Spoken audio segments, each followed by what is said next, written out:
സുഹൃത്തുക്കളെ, എൻ്റെ വീഡിയോയിലെല്ലാം ഞാൻ ഹൈബ്രിഡ് തൈകളും കാണിക്കാറുണ്ട്. അതുപോലെ തന്നെ അടുത്ത വർഷം ആ തൈ നിറയെ റംബുട്ടാൻ പിടിച്ചു നിൽക്കുന്ന വീഡിയോയും കാണിക്കാറുണ്ട്.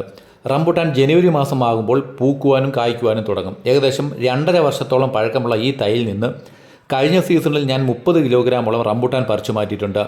കായ്ക്കാത്ത ഏത് റംബുട്ടാനും കായ്ക്കുവാനുള്ള ഒരു വളപ്രയോഗം ചെയ്തതുകൊണ്ടാണ് എൻ്റെ റംബുട്ടാൻ നിറയെ കായ്ച്ചത്. കായ്ക്കാത്ത ഏത് ചെടിയും കായ്ക്കുവാനുള്ള ഒരു വളപ്രയോഗമാണ് നമ്മുടെ ഇന്നത്തെ വീഡിയോ. ഈ വർഷവും ഞാൻ ഈ വളം ചെയ്തിട്ടുണ്ട്. ഈ വീഡിയോ നിങ്ങൾക്ക് ഇഷ്ടപ്പെട്ടാൽ വീഡിയോ ലൈക്ക് ചെയ്യാനും അതുപോലെ നമ്മുടെ ചെറിയ ചാനൽ സബ്സ്ക്രൈബ് ചെയ്യാനും മറക്കരുത്. ഈ വളം തയ്യാറാക്കാൻ നമുക്ക് വേണ്ടത് നമ്മുടെ വീട്ടിലുള്ള 150 ഗ്രാം മുരിങ്ങയിലയും 250 ഗ്രാം ശർക്കരയും കൂടി ഒരു പാത്രത്തിൽ വെച്ച് നല്ലതുപോലെ ഇളക്കണം. അത്യാവശ്യത്തിന് വെള്ളം ഒഴിച്ച് കൊടുക്കുകയും വേണം. തുടർന്ന് ആ ലായനിയിൽ 250 മില്ലി ലിറ്റർ കട്ട തൈര് ഒഴിച്ച് പാത്രത്തിൽ അടച്ചു വയ്ക്കണം.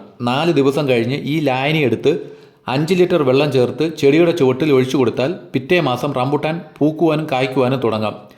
ചെറുതിലെ കായ്ക്കുന്ന ഹൈബ്രിഡ് റംബുട്ടാൻ തൈകൾ ആവശ്യമുള്ളവർ കോൺടാക്റ്റ് ചെയ്യാൻ മറക്കരുത്.